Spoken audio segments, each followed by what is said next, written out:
देखो बच्चों, हमें टॉपिक पढ़ना है मास एनर्जी इक्विवेलेंस। इससे पहले दो चीजें हमें क्लियर होनी चाहिए।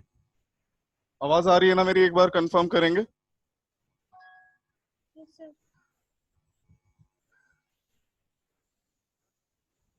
मेरी आवाज आ रही है या नहीं? ठीक, यस सर। चलिए।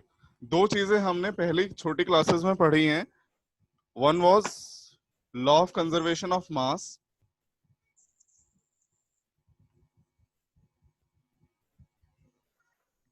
And the other was law of conservation of energy.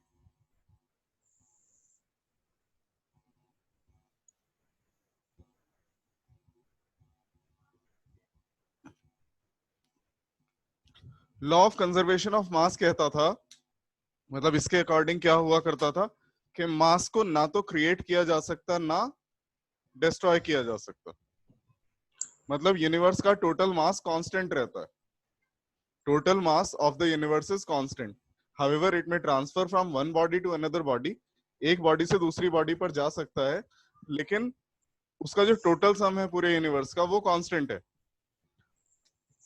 In the similar manner, law of conservation of energy says that the total energy of universe is constant or conserved. However, it may convert from one form to another. It may transform from one form to another. ये दोनों clear हैं? Yes, sir. अब एक question है मेरा, whether this is true, क्या ये दोनों सही हैं, वैलिड हैं? हाँ या ना?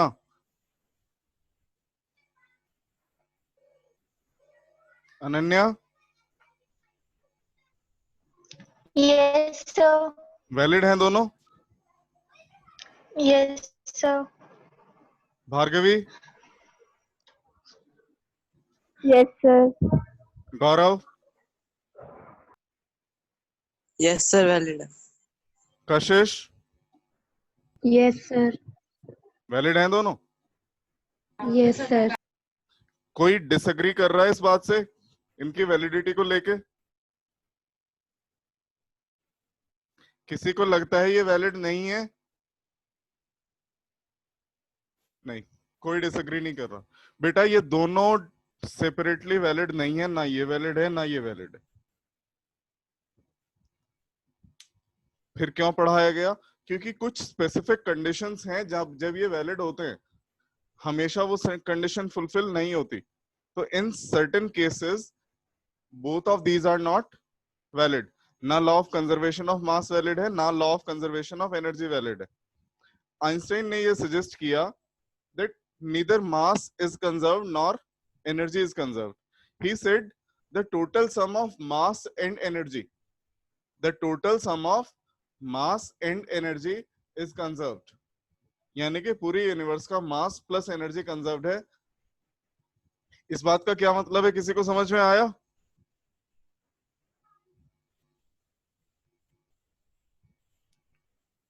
श्रेया, सर रिपीट कर दो।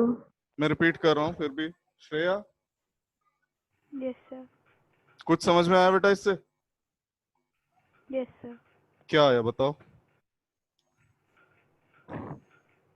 सर एनर्जी और मास डिस्ट्रॉय नहीं हो सकता और क्रिएट भी नहीं हो सकता, तो वो पूरे सिस्टम का इक्वल रहता है, मतलब पूरे यूनिवर्स का। चलो मैं थोड़ा और इलेबोरेट कर देता हूं, कहीं थोड़ा सा कंफ्यूजन है। बेटा आइंस्टीन ने कहा ना तो यूनिवर्स, स्नेहा अभी 1 मिनट बाद बात करेंगे, मैं बोल दूं उसके बाद बोलना। आइंस्टीन ने कहा ना तो मास कंजर्व्ड है ना एनर्जी अकेली कंजर्व्ड है। मतलब मास को डिस्ट्रॉय किया जा सकता है और मास को क्रिएट भी किया जा सकता है, ये आइंस्टीन का कहना है। सिमिलर मैनर में उसने एनर्जी के लिए कहा, उसने कहा एनर्जी को डिस्ट्रॉय भी किया जा सकता है, एनर्जी को क्रिएट भी किया जा सकता है। फिर उसने क्या कहा? उसने कहा the total sum of mass and energy, the total sum of mass and energy is conserved. It means mass is convertible into energy and energy is convertible into mass.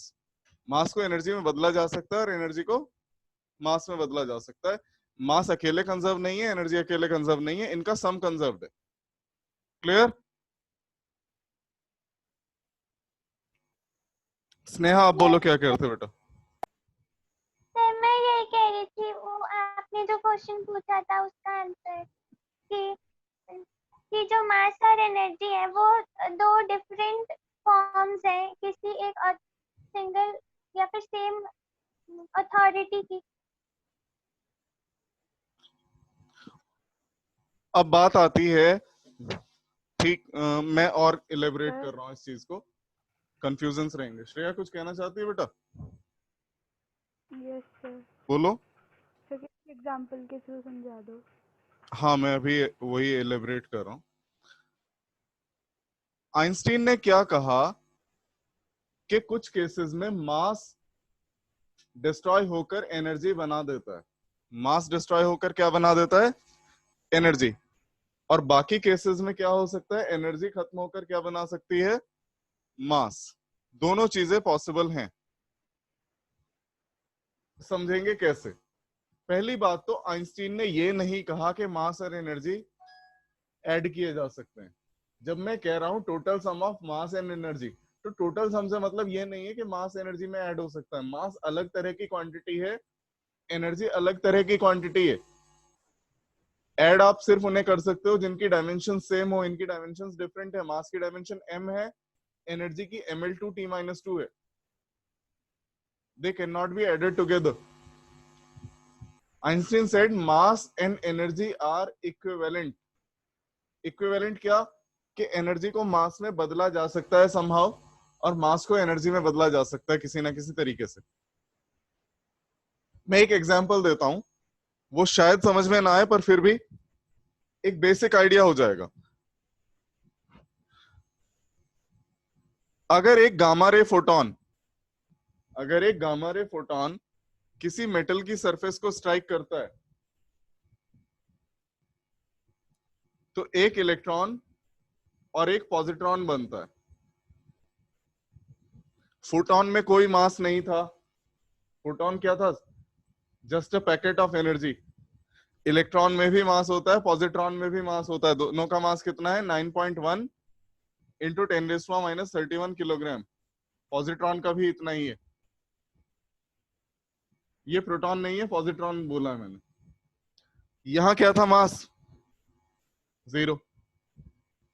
तो इस प्रोसेस में मास कंजर्व्ड नहीं है। Initially मास कितना था? 0। Finally मास कितना है? 18.2 into 10⁻³ kilogram. कहां से आया ये मास? एनर्जी से बना। ये मास एनर्जी से बना है। क्लियर है? Yes sir. Yes sir. In the same manner, अगर एक इलेक्ट्रॉन और एक पॉजिट्रॉन, एक इलेक्ट्रॉन और एक पॉजिट्रॉन दोनों एक दूसरे के करीब आते हैं, तो वो दोनों एक दूसरे को खत्म कर देते हैं, क्योंकि ये पार्टिकल है, ये उसका एंटी पार्टिकल है। जब पार्टिकल और एंटी पार्टिकल मिलते हैं तो वो खत्म हो जाते हैं। बनती क्या है? Pure form of energy. दो फोटॉन्स मिलेंगे। यहां मास था, इनिशियली मास कितना था? 18.2 इंटू 10⁻³ किलोग्राम। दोनों का मिला के बोल रहा हूं मैं। अब मास कितना है? 0। तो मास डिस्ट्रॉय भी हो गया। क्लियर? कोई डाउट किसी को?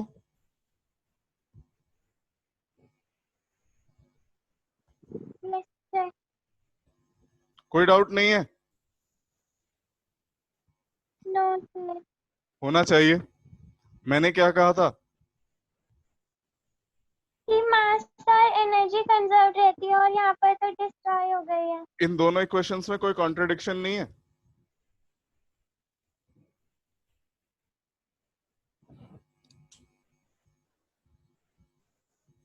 दिखाई दे रहा है कोई कॉन्ट्रडिक्शन? सर वहाँ पे दो दो गामा रे फोटॉन और पहले एक ही था। एक फोटॉन से एक इलेक्ट्रॉन और पॉजिट्रॉन बना, एक इलेक्ट्रॉन और एक पॉजिट्रॉन से दो फोटॉन बने। क्या गड़बड़ है फिर इसमें? कुछ गलत नहीं है। ये फोटॉन जो है वो गामा रीजन का है, और ये वाले फोटॉन्स एक्स रीजन के हैं। इनकी एनर्जी इससे कम है। ठीक है, क्लियर और नॉट? Yes, sir sir. मेरे को yes sir, चलिए, Yes, sir. खैर ये फिनोमिनन तो हम नहीं देख पाते असलियत में। ये फिनोमिनन तो पार्टिकल एक्सपेरिमेंट्स जब लैब में किए जाते हैं, और लैब भी बहुत सोफिस्टिकेटेड लैब्स, उन्हीं में होते हैं पार्टिकल एंटी पार्टिकल के एक्सपेरिमेंट्स। तो ये तो शायद कभी आप जिंदगी में ना देखो, शायद। अगर आप फिजिसिस्ट बन जाते हैं तो अलग बात है। पर जो कॉमन चीज है जो ऑब्जर्व की जा सकती है, या कहे कम से कम कॉमन आदमी सुनता जरूर है उसके बारे में, वो क्या है? Nuclear fission.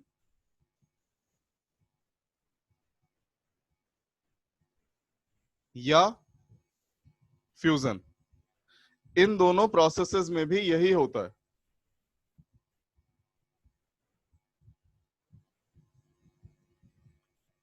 फिजन के अंदर एक लार्जर न्यूक्लियस टूटकर, मान लिया एक न्यूक्लियस था, हेवियर न्यूक्लियस ए, ये दो या दो से ज्यादा न्यूक्लियस में टूट जाता है। फ्यूजन के अंदर क्या होता है? दो छोटे न्यूक्लियस जुड़ के एक बड़ा न्यूक्लियस बना लेते हैं। अगर हम मास को ऑब्जर्व करें, यहां mass of A is greater than mass of B plus C. Again यहां भी mass of A plus B is greater than mass of C. तो क्या हो रहा है? प्रोडक्ट्स जितने थे, प्रोडक्ट्स का मास जितना था, रिएक्टेंट्स का मास उससे कम है। प्रोडक्ट्स का मास रिएक्टेंट्स के मास से कम है। इतनी बात क्लियर है?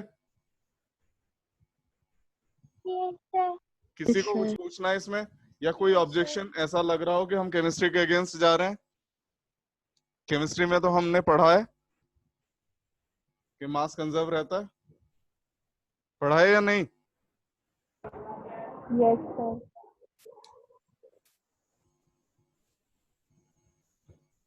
किसी को कोई डाउट इसमें? मैंने यहाँ कुछ गलत तो नहीं लिखा? no sir,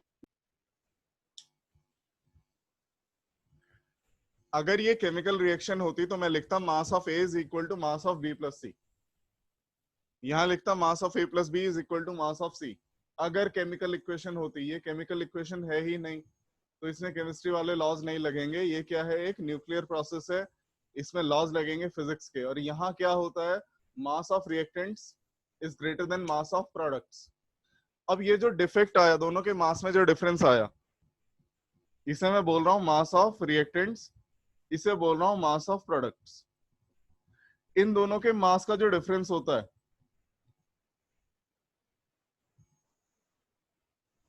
बेटा उसे कहा जाता है मास डिफेक्ट। उसे क्या कहा जाता है? Mass defect. मास डिफेक्ट या मास लॉस। मतलब ये मास हमारा गायब हो गया। कहाँ गायब हुआ अब ये मास? ये मास मिला हमें एनर्जी की फॉर्म में। ये मास हमें किस फॉर्म में मिला है? एनर्जी की फॉर्म में, या क्यू वैल्यू बोलते हैं इसे। एनर्जी को क्यू वैल्यू से भी डिनोट किया जाता है यहाँ न्यूक्लियर प्रोसेसेस में।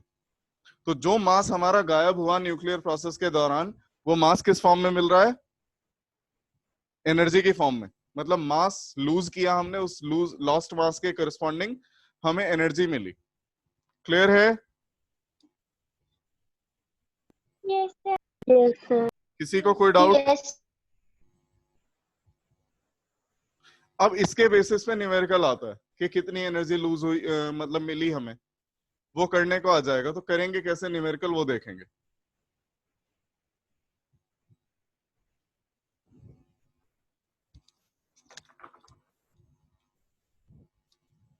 देखो बच्चों, आइंस्टीन की मास एनर्जी इक्विवेलेंस रिलेशन क्या कहती है? That energy liberated during a nuclear reaction, energy liberated during a nuclear reaction, और energy corresponding to mass defect is delta m into c square, delta m into c square। तो अगर मास की value आपको kilogram में पता है, मान लिया ये x किलोग्राम है, तो इसे 3 इंटू 10⁸ के स्क्वायर से मल्टीप्लाई कर देंगे, आंसर किस में आएगा? जूल्स में। अगर मास किलोग्राम में है तो आप यहाँ क्या c की वैल्यू क्या रखेंगे? 3 इंटू 10⁸, और आपका आंसर किस में आएगा? जूल में। बट यूजुअली जो इस तरह के क्वेश्चन होते हैं उनमें मास की यूनिट क्या दी जाती है? AMU, जो आपने केमिस्ट्री में पढ़ी है, एटॉमिक मास यूनिट, पढ़ी है या नहीं? Yes sir. Yes, sir. क्या होती है एटॉमिक मास यूनिट?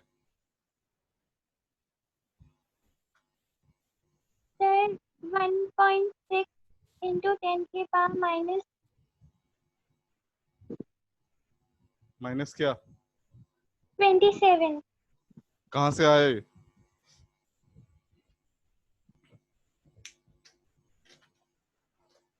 बोलो कहां से आया?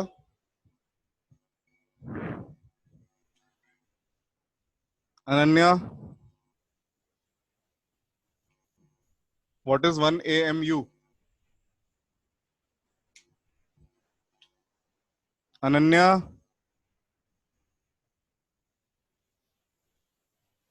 सो गई क्या बेटा?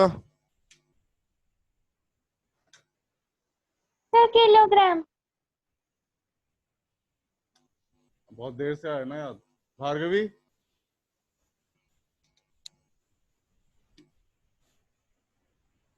भार्गवी।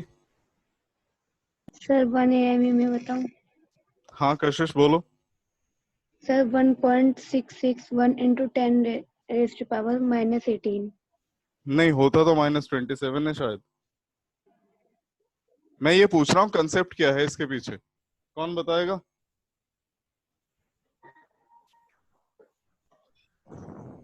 सर Uh, हाँ अनन्या बोलो। so, 1 mu is the mass of an atom of C12, carbon 12, 1/12 atom of carbon 12. Yes, it is the mass of, क्या बोल रही थी तुम? It is the 1/12 of mass of carbon 12। Yes, sir. It is the 1/12 part of mass of carbon 12, ये concept है। C12. Carbon के अलग अलग आइसोटोप होते हैं, उसके मास, कार्बन 12 के मास का 1/12 क्या होता है? 1 AMU। अगर मास 1 AM मतलब AMUs में दिया है तो आप एनर्जी कैसे निकालेंगे?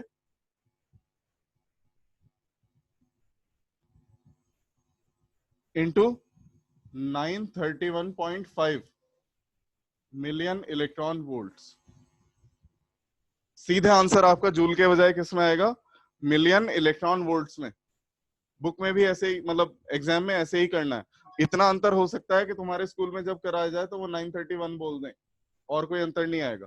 मैं कह रहा हूँ 931.5, ऐसा हो सकता है वो उसे रफली एस्टिमेट करके 931 बोल दें, बट ज्यादा चांसेस हैं एग्जाम में क्वेश्चन इस फॉर्म में आएगा। मास AMU में दिया होगा, आपको अगर एनर्जी निकालनी है क्या करेंगे? जो भी मास डिफेक्ट आया है, मास डिफेक्ट को 931.5 से मल्टीप्लाई कर देंगे, answer will be in million electron volts. Answer किस में होगा? मिलियन इलेक्ट्रॉन वोल्ट्स में।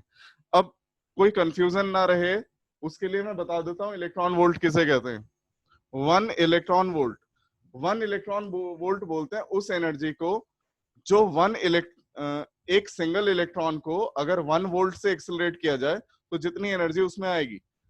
1 इलेक्ट्रॉन पे चार्ज कितना होता है? 1.6 इंटू 10⁻⁹ कूलम इंटू 1 वोल्ट, यानी कि 1.6 इंटू 10⁻⁹ जूल्स। ये 1 इलेक्ट्रॉन वोल्ट होता है। तो 1 मिलियन इलेक्ट्रॉन वोल्ट क्या होगा? 1.6 इंटू 10⁻⁻13 जूल्स। तो अगर कन्वर्ट करना पड़ा आंसर को, मान लिया किसी ने पूछा बाद में आंसर जूल में भी बताओ, ये तरीका है, कन्वर्जन फैक्टर ये है। क्लियर है? Yes sir. Yes, sir. तो बेटा ये मास एनर्जी इक्विवेलेंस पूरा हो गया। अब मैं अगला टॉपिक करा रहा हूं, कोलिजन। कोलिजन किसे बोलते हैं, कोई बताएगा?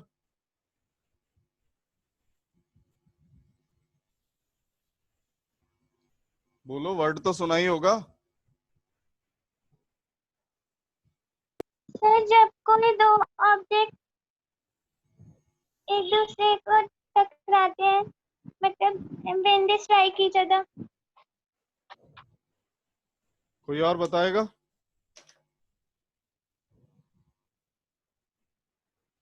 साक्षी, समरा, श्रेया, कोई? Sir, interaction between two masses. हाँ, कशिश आजकल होशियार हो गई है, सही बोल रही है आंसर्स। देखो बच्चों, कोलिजन वर्ड का मतलब तो टकराने से है। हमारे मन में क्या आती है बात इसके लिए कि एक्चुअली कोलाइड करेंगे पार्टिकल्स, या कोलाइड करना भी मैं गलत वर्ड यूज कर रहा हूँ, एक्चुअली स्ट्राइक करेंगे पार्टिकल्स, तब हम कोलिजन कहेंगे। नहीं, फिजिक्स में कोलिजन तब कहलाता है अगर एक पार्टिकल दूसरे पार्टिकल के पाथ को डेविएट कर दे, दूर से भी कर दे, टच ना भी करे उसे, अगर दूर से भी उसके पाथ को डेविएट कर देता है तो वो कोलिजन ही कहलाएगा। एक्चुअल स्ट्राइक की जरूरत नहीं पड़ेगी, एक्चुअल कांटेक्ट की जरूरत नहीं पड़ेगी। अगर किसी तरह दूर से भी, मतलब दोनों एक दूसरे की तरफ जा रहे थे, किसी फोर्स फील्ड की वजह से एक पार्टिकल ने दूसरे पार्टिकल के रास्ते को बदल दिया, उसे डेविएट कर दिया, उसकी काइनेटिक एनर्जी में कोई चेंज ले आया, उसके मोमेंटम में कोई चेंज ले आया, तो हम कहेंगे कोलिजन हुआ है। क्लियर है मेरी बात या नहीं? क्या कहा है मैंने? गौरव यस सर। बोलो, क्या क्या बोला मैंने? सर जब कोई एक ऑब्जेक्ट दूसरे ऑब्जेक्ट का पाथ डेविएट कर दे तो वो कोलिजन कहलाता है, भले ही उनमें एक्चुअल फिजिकल कांटेक्ट हुआ हो या ना हुआ हो। ना। Yes sir. अब फिजिक्स में अगर ब्रॉडली क्लासिफाई करें तो कोलिजन को दो कैटेगरी में डिवाइड किया गया है। First collision is called elastic collision and the other category is called inelastic collision. Elastic collision में क्या होता है? मोमेंटम मतलब लीनियर मोमेंटम और काइनेटिक एनर्जी दोनों कंजर्व रहते हैं। ये दोनों कंजर्व्ड है, मतलब सिस्टम में इनिशियली जितना मोमेंटम है फाइनली भी उतना ही होगा, सिस्टम में इनिशियली जितनी काइनेटिक एनर्जी है फाइनली भी उतनी ही होगी। इन इलास्टिक कोलिजन में मोमेंटम तो कंजर्व रहता है, काइनेटिक एनर्जी कंजर्व नहीं रहती, मतलब काइनेटिक एनर्जी लूज हो जाती है किसी ना किसी फॉर्म में। पूछना है इसमें कुछ?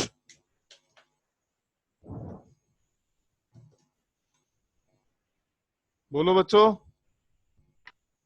सर ये एक बार समझ नहीं आ रहा है ऐसा। गौरव क्या कह रहे हैं बेटा? सर एक बार इनइलास्टिक वाला समझा दीजिए। इनइलास्टिक कोलिजन के अंदर लीनियर मोमेंटम तो कंजर्व रहता है, मतलब सिस्टम का जितना मोमेंटम पहले था उतना ही बाद में रहेगा, लेकिन काइनेटिक एनर्जी लूज हो जाती है। काइनेटिक एनर्जी पहले ज्यादा होती है, बाद में कम रहती है। ये काइनेटिक एनर्जी कैसे लूज होती है? In form of sound, heat, light, any form, usually sound की फॉर्म में।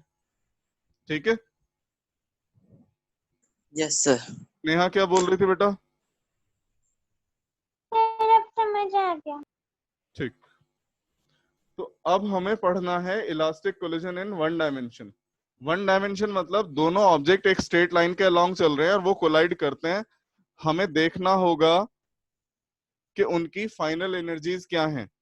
इनिशियल एनर्जीज हमें पता है, हमारा ऑब्जेक्टिव है फाइनल एनर्जीज निकालना, या सिंप्लीफाई कर लें तो इनिशियल वेलोसिटीज हमें पता है, फाइनल वेलोसिटीज निकालनी। थोड़ा सा सिंप्लीफाई कर लेते हैं हम अपने ऑब्जेक्टिव को। एक सिस्टम है, दो पार्टिकल्स हैं उसमें, पार्टिकल ए पार्टिकल बी, दोनों एक ही डायरेक्शन में जा रहे हैं, दोनों में कोलिजन होता है, दोनों में कोलिजन हुआ, उनकी वेलोसिटीज चेंज हुई, हमें उनकी फाइनल वेलोसिटीज की वैल्यू निकालनी है। तो देखेंगे कैसे होगा। इंपॉर्टेंट टॉपिक है, एग्जाम में आना चाहिए।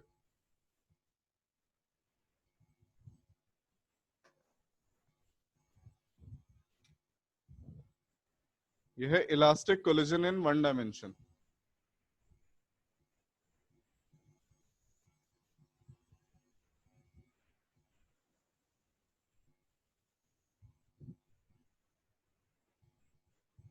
मान लेते हैं दो ऑब्जेक्ट हैं ए और बी, ए का मास m1, बी का मास m2, इसकी इनिशियल वेलोसिटी u1, इसकी इनिशियल वेलोसिटी u2।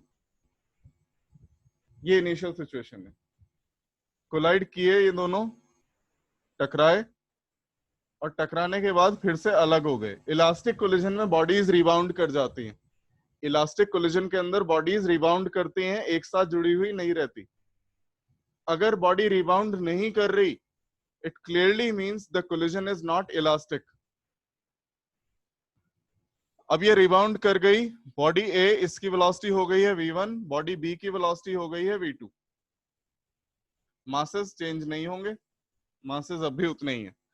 तो मैं law of conservation of momentum apply कर रहा हूं यहाँ। क्या अप्लाई कर रहा हूं? Law of conservation of momentum. वो क्या कहता है? सिस्टम का इनिशियली जो मोमेंटम था फाइनली भी उतना ही होना चाहिए। इनिशियली कितना मोमेंटम है सिस्टम का? m1 u1 plus m2 u2। ये इनिशियल मोमेंटम है सिस्टम का। इसका मोमेंटम m1 u1, इसका मोमेंटम m2 u2, पूरे सिस्टम का इन दोनों का सम। फाइनली कितना है? m1 v1 plus m2 v2। कोई डाउट किसी को इसमें? No sir.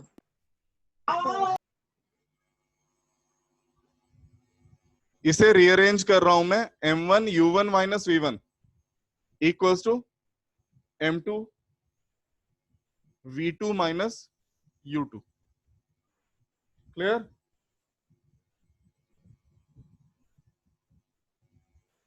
ये आ गई इक्वेशन 1। इस वाली को रीअरेंज किया है बस। इसे मैं क्या बोल रहा हूं? इक्वेशन 1। अब सिमिलरली मैं अप्लाई कर रहा हूं law of conservation of energy. मतलब सिस्टम की पहले जितनी काइनेटिक एनर्जी थी बाद में भी उतनी ही रहेगी। पहले कितनी थी? Half m1 u1 square plus half m2 u2 square equals to half m1 v1 square plus half m2 v2 square. बच्चों इसको साथ साथ लिख लो नोटबुक में।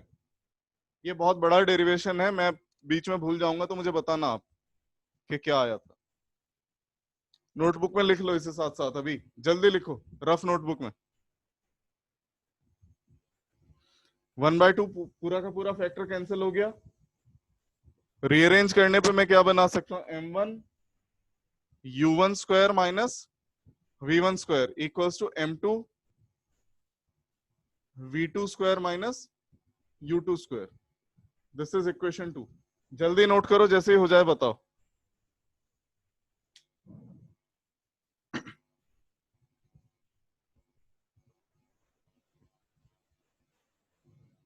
Sir done. Sir done. हो गया सबका या नहीं?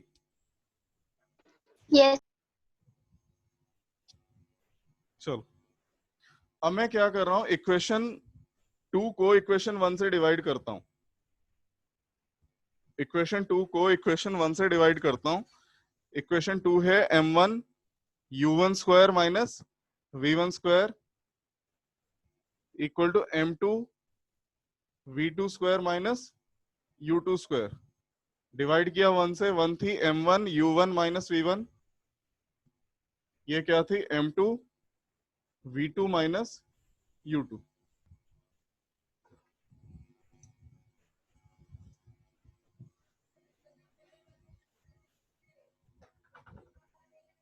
m1 से m1 कैंसिल, m2 से m2 कैंसिल। इसे मैं लिख सकता हूं u1 plus v1 into u1 minus v1 divided by u1 minus v1। Similarly v2 plus u2 into v2 minus u2 divided by v2 minus u2। ये clear? बोलो बच्चों। Yes, sir. Yes sir. किसी को कोई डाउट इस step में तो बता दें अभी। नहीं, इससे ये कट गया, इससे ये कट गया। क्या आया? u1 plus v1 equals to U2 plus V2 plus U2। या हम क्या कह सकते हैं, V2 minus V1 equals to U1 minus U2। Rearrange कर दिया है मैंने बस, V1 को इधर लेके गया, U2 को इधर लेके आया। लेट्स से क्वेश्चन 3 है। कोई डाउट इसमें? नमस्ते।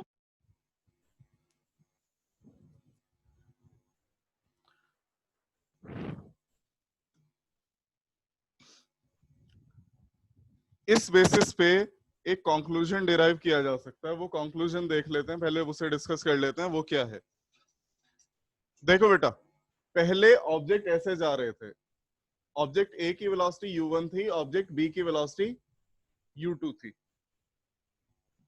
ए की वेलोसिटी क्या थी, u1, बी की क्या थी, u2। अगर मैं निकालना चाहूं velocity of first with respect to second, u12, तो वो क्या आती, u1 माइनस u2। ये रिलेटिव वेलोसिटी का कंसेप्ट है। Velocity of first object with respect to second object, formula है, जिन लोगों ने नहीं पढ़ा इससे पहले वो ध्यान रखे। Velocity of A with respect to B is velocity of A minus velocity of B. तो velocity of 1 with respect to 2 क्या थी, velocity of 1 minus velocity of 2। ये किस चीज को रिप्रेजेंट करती है कि ए किस स्पीड से बी को अप्रोच कर रहा था, ए किस स्पीड से बी को अप्रोच कर रहा था। वो स्पीड क्या है, velocity of 1 with respect to 2। ये इनिशियल का केस है, यू से डिनोट किया है, तो it is velocity of approach, it is velocity of approach. ये बात क्लियर है या नहीं जो मैंने बोला? Yes sir. Yes, sir. मतलब दोनों ऑब्जेक्ट किस रेट से पास आ रहे हैं, ये उसको रिप्रेजेंट करता है। इन सिमिलर मैनर अगर हम देखें V2 माइनस V1 क्या है, अगर मैं कोलिजन के बाद फर्स्ट की वेलोसिटी V1 है, सेकंड की वेलोसिटी V2 है, velocity of 2 with respect to 1 निकालूं तो वो क्या आएगी, V2 माइनस V1। इसका मतलब सेकंड ऑब्जेक्ट फर्स्ट ऑब्जेक्ट से कितना तेजी से दूर जा रहा है, सेकंड ऑब्जेक्ट फर्स्ट ऑब्जेक्ट से कितना तेजी से दूर जा रहा है। मतलब V2 minus V1 is velocity of separation, V2 minus V1 is velocity of separation. Clear है या नहीं है? Yes sir. सर हाँ बेटा, सर ये जो केस है U1 माइनस U2 वाला, तो हाँ। ये मतलब कोलिजन से पहले का इनिशियल है। हाँ, तो उस समय वो टकराएंगे यानी कि पास आए होंगे, और जो सेकंड वाला है वो फाइनल मतलब वो कोलिजन के बाद का है, इसलिए हाँ। वो दूर जा रहे होंगे। दूर जा रहे हैं। ठीक। तो यहां से हम क्या कह सकते हैं, velocity of separation after collision is equal to velocity of approach before collision. मैंने क्या बोला है, मैं और प्रिसाइज लैंग्वेज में बोल रहा हूं, relative velocity of separation, relative velocity of separation after collision is equal to relative velocity of approach before collision.